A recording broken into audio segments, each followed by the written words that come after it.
अनिरुद्ध उपासना foundation तर्फे गेली 6 वर्ष दुर्गम आणि मागासलेल्या खेड्यांमध्ये मोफत वैद्यकीय शिबिर भरवण्यात येतं। यंदा कोल्हापूर जिल्ह्यामध्ये शाहूवाडी तालुक्यातल्या पेंडाखळे गावात हे शिबिर भरवण्यात आलं।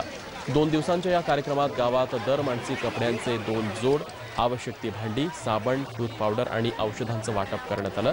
जिल्ह्यातल्या 117हून अधिक शाळांना क्रिकेट संच, फुटबॉलसह खेळांच्या अनेक वस्तूंचं वाटप यावेळी करण्यात आलं।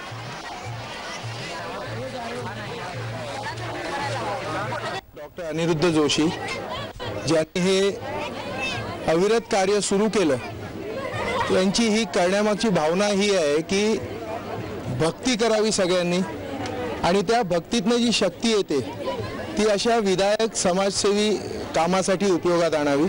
इथं डॉक्टरांनी आमची चांगली सेवा म्हणजे चांगल्या उत्तम तऱ्हेच्या गोळ्या दिल्या, चांगली सेवा केली।